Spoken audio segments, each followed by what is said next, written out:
you're more likely to be vulnerable if you see me do that and you look up to me. There's a social psychology bias called prestige bias, right? Where we try to emulate people in power because we're sort of looking for how did they achieve that status. And so if the leader is vulnerable, it communicates to everybody else, hey, it's safe for me to do that here. And really, that's what we want, right? We want people doing things like surfacing mistakes, surfacing uncertainties, because we need to talk about those things so we can resolve them. And so often, like if people aren't sharing a mistake, it's probably not because there wasn't one made. It's probably because it hasn't been set up for it to be comfortable to do that. And so the leader can step in and really move that process along in creating that psychological safety so that people feel comfortable talking about that.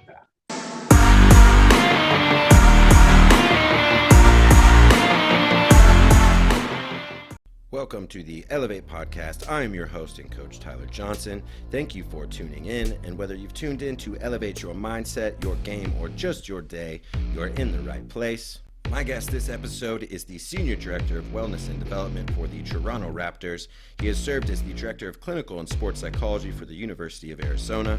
And for several years now, he has provided clinical care, crisis intervention, and performance consultation for professional, collegiate, and Olympic athletes, as well as coaches, staffs, and sport administrators. Welcome to the Elev8 podcast, Dr. Alex Auerbach.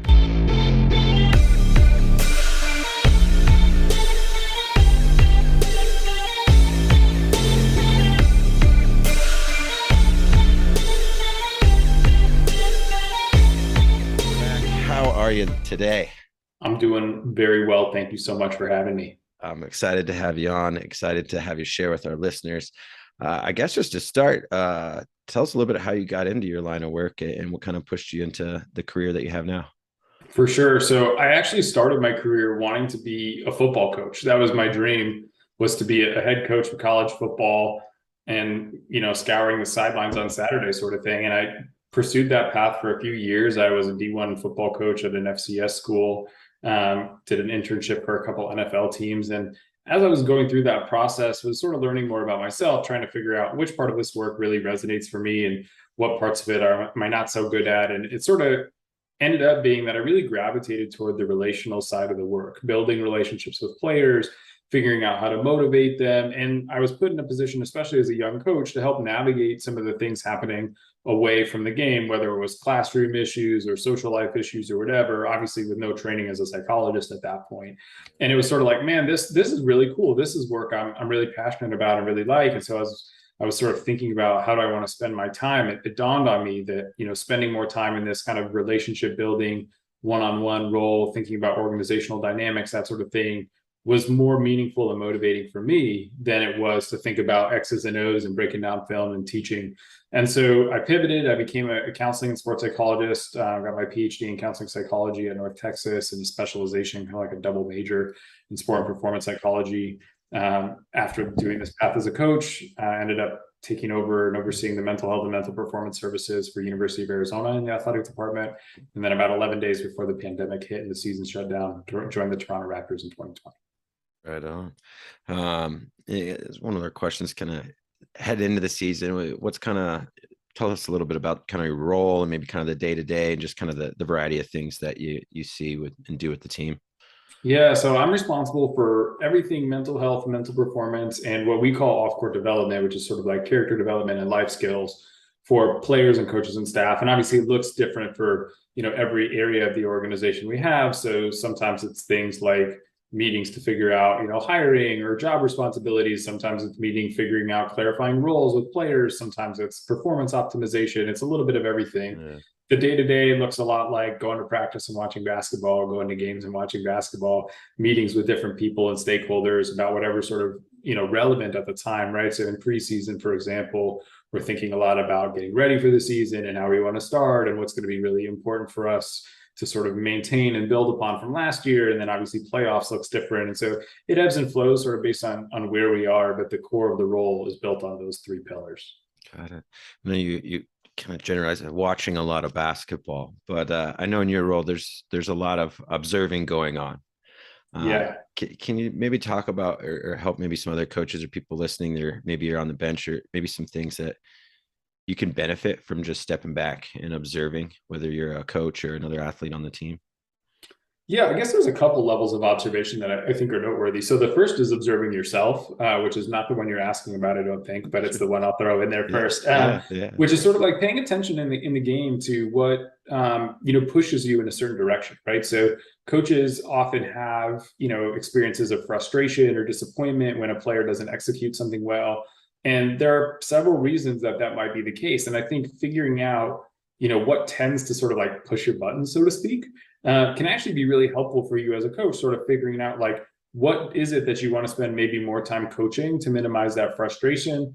What is it in this particular dynamic with this player that would be helpful to resolve? Like there's a lot there to unpack that I think can actually be really helpful for optimizing you as a coach, as the performer, right? As building that self-awareness and understanding yourself in the context you're in. But then of course, observing all performers, right? Whether it's NBA athletes or high school athletes or musicians, you're looking for, at least for me, I'm looking for sort of, I guess, a variety of things around how they're responding to the ebb and flow of the performance. And so what I mean by that is like, all games have these transition times or times where there's highs or lows.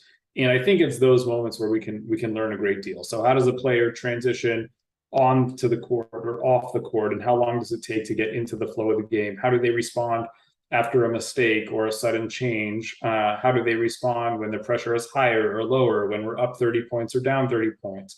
And looking for not necessarily body language. I'm not a huge body language guy for several scientific reasons, but the idea is just that you can sort of see how people are responding, whether it's like giving greater effort or withdrawing or moving toward a challenge or moving away or interacting with their teammates or not.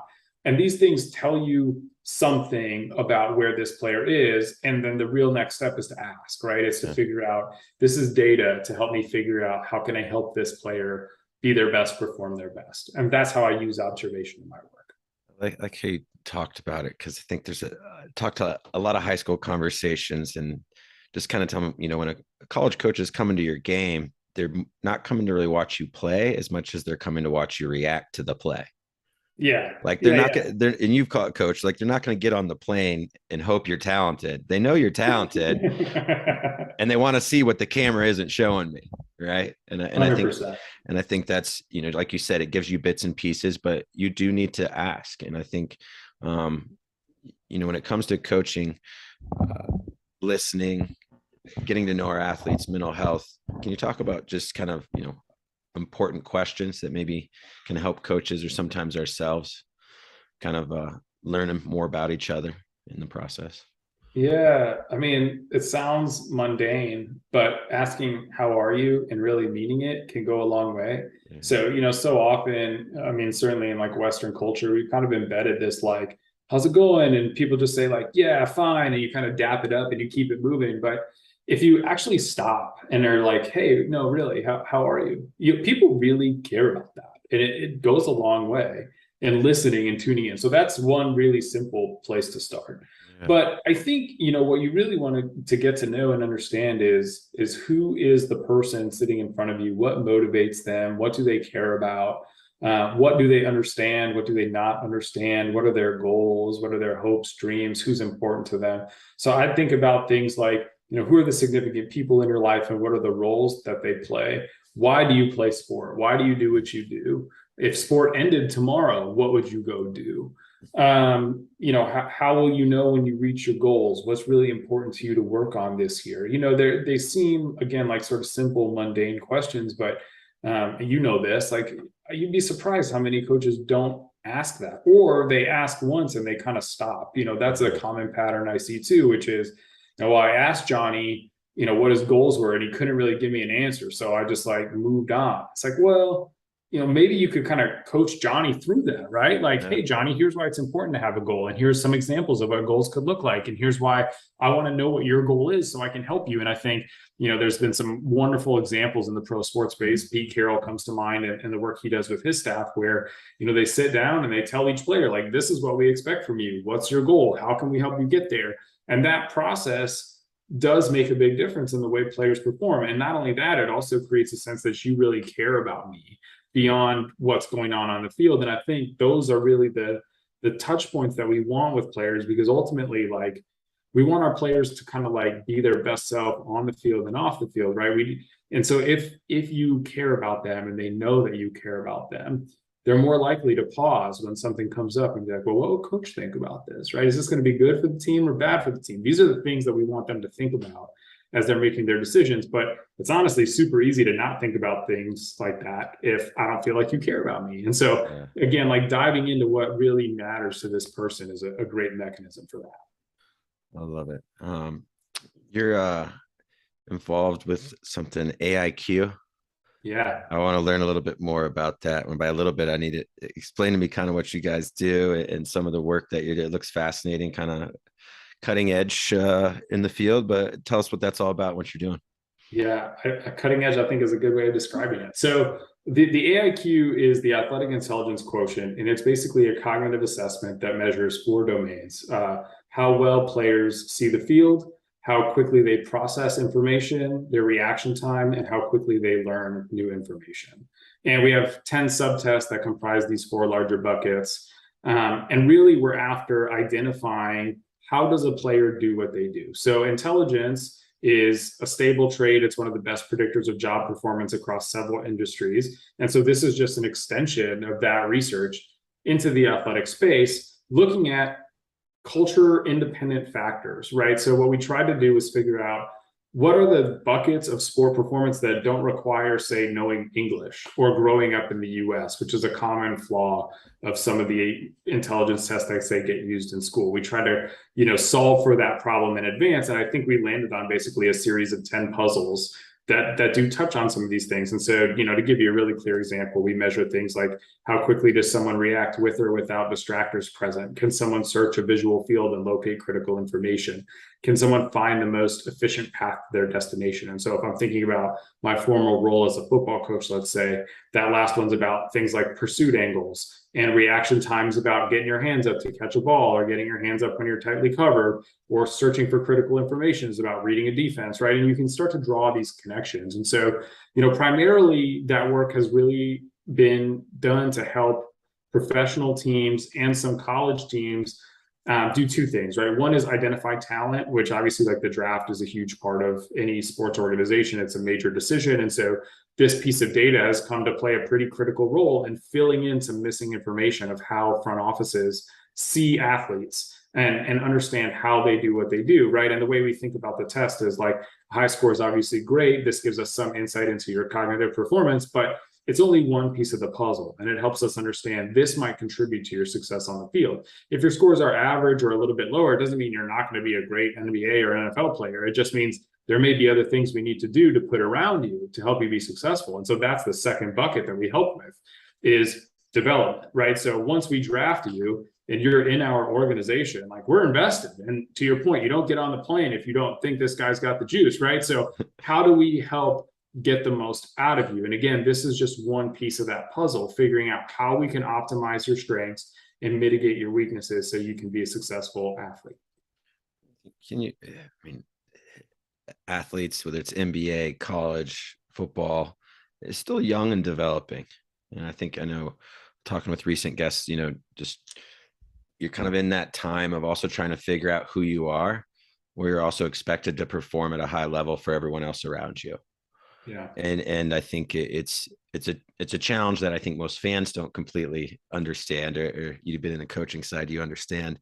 But can you talk about just maybe some of those developmental things, and just, I think, the importance of coaching and having support systems for developing athletes during this kind of crucial age?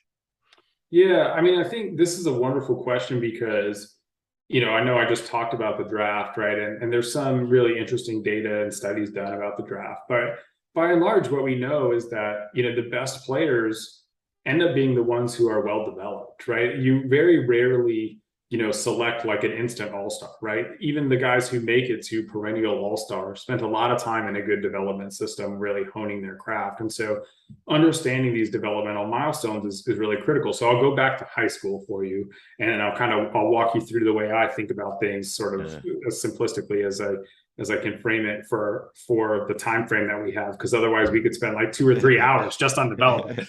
But in high school, I think the main thing to know, right, for high school athletes around 13, 14, for boys and girls, the attention and influence shifts from your nuclear family and your parents to your peers and other significant adults, right? And so your peers become the primary point of influence over what you do. And so there's obviously merit to surrounding yourself with good people and making sure your kids are, if you're a parent, are spending time with other kids who will share similar values. But it also means that, being embarrassed, let's say, in front of teammates is a lot more significant than we might think it is as a 35-year-old adult who's coaching them, who's sort of been through the process and recognizes that, like, Sally's opinion on how well I kick a soccer ball probably doesn't matter. But to Sally right now, that's the most important thing.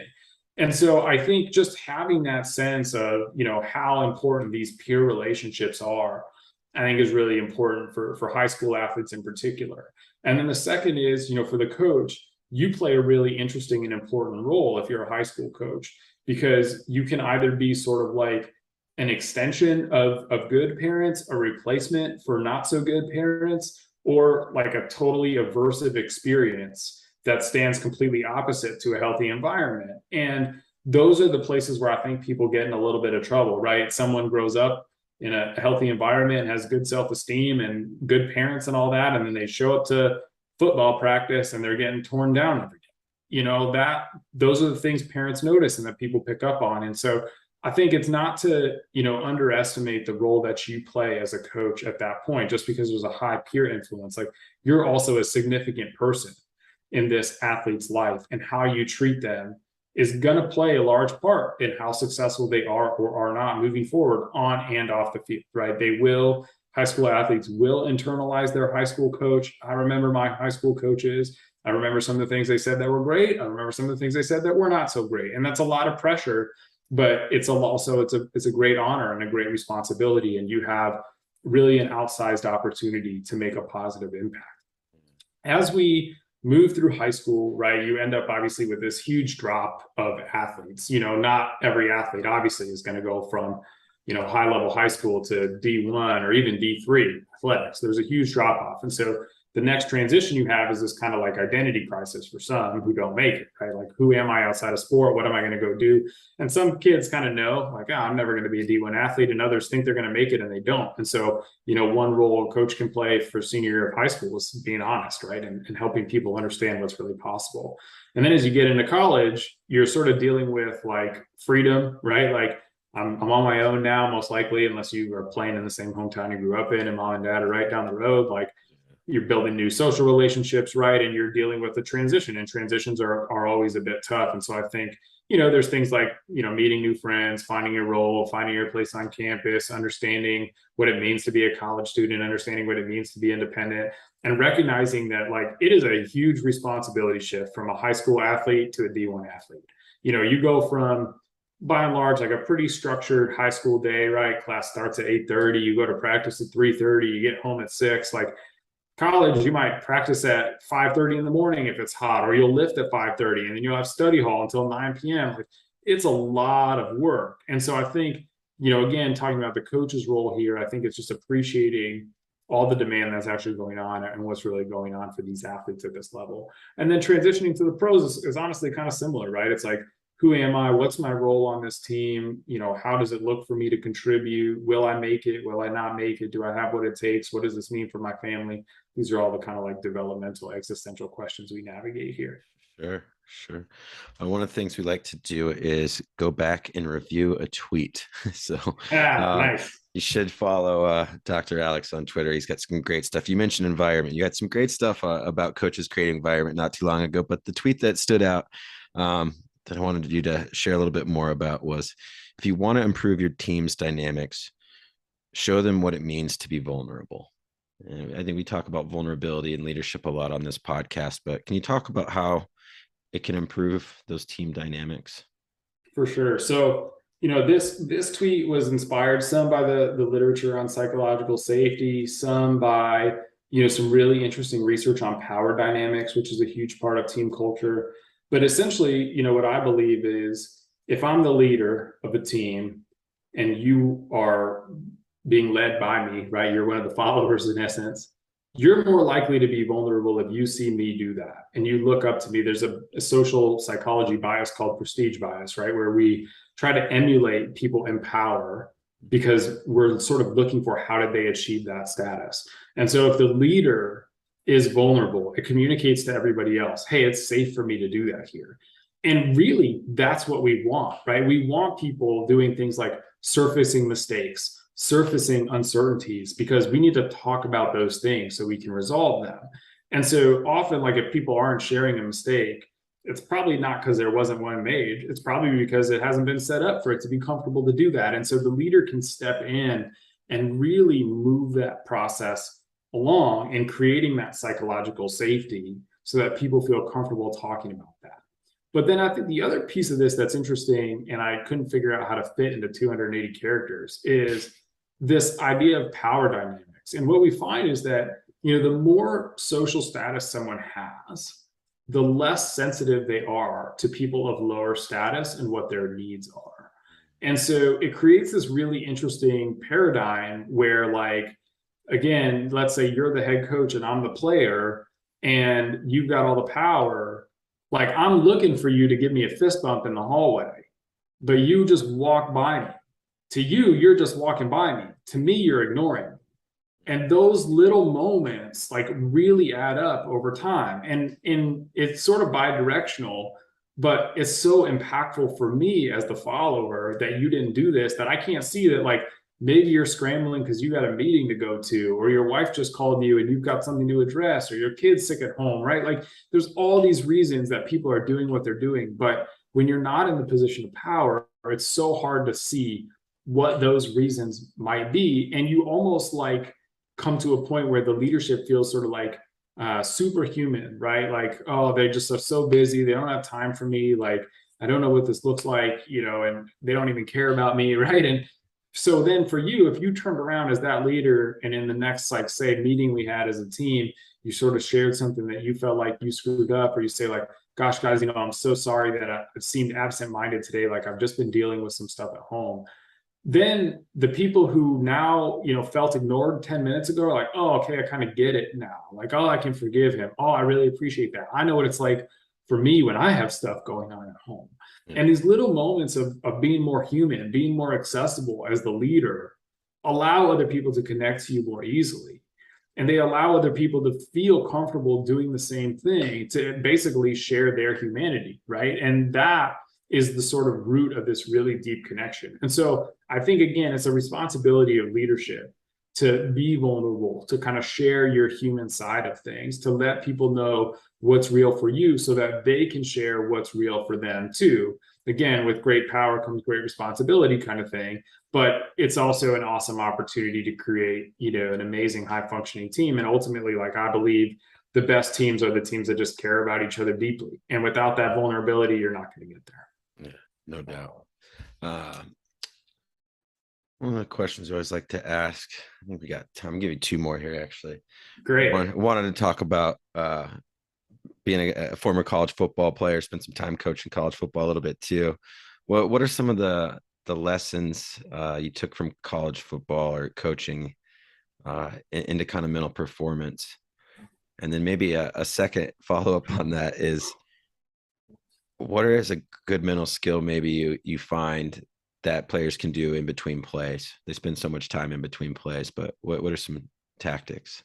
Yeah. So I guess lessons from coaching, man, I feel like there are so many, but probably the biggest one is, like, I think when I started coaching, I had in my mind that what would get me to the top would be being like the best chess master, right? Like knowing how to move the pieces around, how to call the right plays, how to manage the game. And what I found was what would actually make me a great coach didn't really have much to do with that. It had to do with, like, knowing my players well, knowing how to go to bat for them when something happened, like understanding who they were as people and how to motivate them, how to even get them in a position to execute the tactic, right? It requires like a real relationship. So I think that's one. I think another one that's been really interesting in my career has been, because I was a coach at a place that had a history of instability and some ups and some downs. Like, and we were, decent the year I was there. I feel firsthand what that pressure is like, right? Like, oh, we might get fired if we don't win. And I've seen what that can do to people. And so I have an immense amount of compassion for coaches who are trying to manage that circumstance and the constant pressure. And it's worse now than it was when I was a coach. And that was like 12 years ago, like now, I mean, you're seeing it like crazy in college football right now. Coaches are getting fired left and right for having an average start of the year, and it's like, I don't know if you guys know this statistically, but like 68% of these teams are going to be average, right? Like we can't have 68% of these people getting fired just because it's not panning out. And so like that's really helped me, I think, empathize and understand and work more effectively with the coaches I work with. And, some of the things that kind of outsiders might ascribe to as sort of like, crazy or lunacy from coaches, right? Is like, comes from this place of deep passion for what they do, but also fear and insecurity, right? And so understanding that, I think, has helped me a lot. And then I think maybe the final piece is like, it's interesting to say this as a sports psychologist, but there's not really a replacement for the value of the coach-athlete relationship. Like, I can help. I'm a good resource, but it will never matter to a player what I say as much as what head coach says. And so, I think that being in this role now, thinking about that also allows me to help coaches understand the impact they can have. Because again, like, I think one of the things for coaches is like, sometimes, the most insignificant moments to us are the most significant moments to a player. And the little things that you say end up making a huge difference. And so kind of leveraging that, I think, has been important. To switch gears and talk about managing that transition or the moments between, I guess, like, it depends on your sport, right? So you've got sports like, football, where you kind of have like 30 seconds, maybe, let's say, of rest, and then 6 seconds of activity, and then maybe 10 seconds of locking in, and you sort of like go through this cycle. So what I would think about for football might be, how do I get like a brief bit of rest, right? Like, just sort of like, distance a little bit, let the last play go, recenter, get ready for the next play. So I might use something like breathing or grounding or focal cueing, right? Like, okay, I'm relaxing, like, take a deep breath. All right, what do I need to pay attention to now? And then focus on something simple. What's important now? I love the win framework. Right? And then you've got sports like maybe like basketball, where, you could have 2 straight minutes of continuous play, and there's not really that transition time or that break time. And so when those breaks happen, they tend to be a little bit longer, right? And they also tend to be like the only bit of respite that you get. And so for me, the priority there tends to be, a little bit quick, like recovery, and then back into it a little bit. And then, sort of like updating your model of where you're at in the game, right? Like, if you just played 2 straight minutes in an NBA game, like, you're probably tired. And so, knowing that and raising your hand if you need to come out, or asking for what you need, or finding deliberate ways to get creative to slow the game down, like thinking about some of those kind of creative opportunities. And then I think like the last one I'll touch on is like baseball, because I think it's super unique, right? Like, you end up with, every sport has a high rate of failure. Baseball gets a bad rap. Like, if you're batting, 300, you're doing amazing, and you're failing 7 out of 10 times. Like, the same is kind of true shooting threes in the NBA, right? Like, if you're shooting, 35%, 40% in the NBA, like, people love that, but you're still missing 6 out of 10 times, right? And so there's a high rate of failure. And so I think like those transitions are also really interesting. So figuring out, how you can let that go. So there's been, sort of gimmicky things that have been popularized. And there's also like, taking a deep breath, resetting, relaxing, refocusing, and then re-engaging. So a simple kind of routine can help with some of that stuff. Love it. Love it. One last question. We'll wrap up. Giving you a magic wand. You get to wave it, and tomorrow morning, every student, athlete, and coach wakes up empowered with the mental skill. What would you want them to wake up with tomorrow? This is a crazy magic wand. I love this. It's magic, so some people add too. So, it's your magic wand. like a genie, where I can just wish for unlimited wishes, kind of thing. It's a wand. It's not a genie. I'm just kidding. I don't know. Man. Yeah, gosh, I might kick myself for saying this, but my honest answer is mindfulness. I think I say I might kick myself because it's been sort of like overextended as the most important thing. And, we're getting more and more data on mindfulness isn't necessarily right for everyone, but by and large, the ability to be in the present moment, to pay attention to what's happening here and now, direct your attention, let go when you're distracted and come back. That's like a sort of fundamental skill that underpins a lot of what happens in elite performance. And so if I was wishing for everyone to be excellent, I would endow them with the ability to be highly mindful.